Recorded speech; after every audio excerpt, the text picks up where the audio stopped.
हाँ जी दोस्तों, शौक करो जी, शहर तेरे च मिठिए चपड़े चपड़े कर देंगे। लो जी दोस्तों, फिर शौक कर लो। सियालकोटी पिजन लवर दे ए क्लास ब्रांडेड VIP चपड़े ब्रीडर दोस्तों बच्चे, ए क्लास ब्रीडर बच्चे।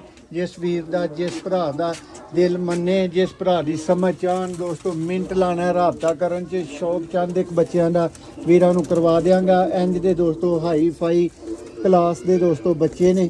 चेक करो दोस्तों, चार कली दे विच ए दोस्तों बच्चा जिहड़ा तुहाडी स्क्रीन ते मौजूद है। पर तक्को, कुंदा तक्को, पंजा तक्को, हर चीज़ दोस्तों देखो, ए क्लास चीज़ां देखो जी, बहुत आला दोस्तों चीज़ां, मुकम्मल सेहतमंद, मुकम्मल फिट और मुकम्मल एक्टिव। ਜਿਹੜੇ ਭਰਾਵਾਂ ਦੀ ਵਾਈਟ ਦੁਮ ਦੀ ਖਾਹਿਸ਼ ਹੁੰਦੀ ਹੈ, ਕੋਸ਼ਿਸ਼ ਹੁੰਦੀ ਹੈ, ਇਹ ਲਓ ਦੋਸਤੋ, ਇਹ ਵਾਈਟ ਦੁਮ 'ਚ ਵੀ ਵੇਖ ਲਵੋ, ਇਹਦੇ ਪੱਲੇ ਵੀ ਵਾਈਟ ਆਣਗੇ और ये फ्यूचर च दोस्तों तुहाडे को वाइट दुम कड्डेगा भी। और यह दोस्तों तीन कली च, तीन पर च देखो चीज़ दी दोस्तों क्वालिटी। फिर जिवें दी क्वालिटी है दोस्तों, इंज दे बच्चों वास्ते, इंज दे परिंदियां वास्ते भरा राबता कर सकते हैं। तो फिर दोस्तों अच्छी चीज़ किसी दे कोलों भी लवो तो अच्छी हुंदी है। तो सानू इस गल का डर ना पाया करो कि दोस्तों असीं तुहानू प्राइस वीडियो च दे दिंदे आ। ਤੁਹਾਨੂੰ ਪਤਾ ਹੈ ਕਿ ਸਾਰਾ ਜ਼ਮਾਨਾ ਜਿਹੜਾ ਨਾ ਉਹ ਵੀਡੀਓ ਦੇ ਵਿੱਚ ਪ੍ਰਾਈਸ ਨਹੀਂ ਦਿੰਦਾ, ਠੀਕ ਹੈ। ਲਓ ਜੀ ਦੋਸਤੋ, ਪਿਓਰ ਬਣਨ ਦੀ ਗਰੰਟੀ 100%, ਪਿਓਰ ओरिजिनल ਬਣਨ ਦੀ ਦੋਸਤੋ ਗਰੰਟੀ। ਔਰ 7-8-10 ਘੰਟੇ ਦੋਸਤੋ ਪਿਓਰ ਹਾਲਤ ਦੀ ਪ੍ਰਵਾਸ ਦੀ ਗਰੰਟੀ ਵਾਲੇ ਕੱਪੜੇ ਅਗਰ ਕਿਸੇ ਵੀਰ ਦੀ ਖਾਸ਼ ਹੋਏ ਤੇ ਇਹ ਦੋਸਤੋ ਤੁਸੀਂ ਆਪਣੀ ਸਕਰੀਨ ਤੇ ਮੌਜੂਦ ਦੇਖ ਰਹੇ ਹੋ, ਇਹ ਬਾਬੀਲਾਂ ਚੋਂ ਦੋਸਤੋ ਤੱਕ ਲਵੋ, ਖਾਸ਼ ਕਰ ਲਵੋ।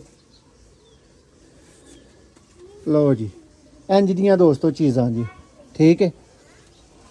तो फिर इन्नियां चीज़ां दी दोस्तों अच्छी प्राइस हुंदी जे, और ये दस्ती निकलन वालियां चीज़ां हुंदियां जी।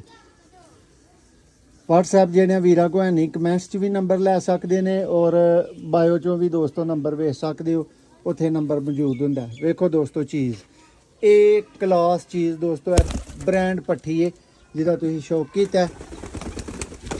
टोटल पीस भरावां नूं चलदे फिरदे एक दफ़ा दोबारा दिखा के ते भरावां दी तसल्ली करा दिना वा, ताकि किसी तरह का कोई गिला ही रख किसी का ना रह गया कि मैं चलदा फिरदा नहीं वेख्या। मौसम भाई चलदा फिरदा वहाओ, आई क्लोजअप वहाओ, हर चीज़ दोस्तों देख लवो, तसल्ली कर लवो, और उस तो बाद भरावां ने राबते च आना है, और वो फाइनल राबता होना है दोस्तों।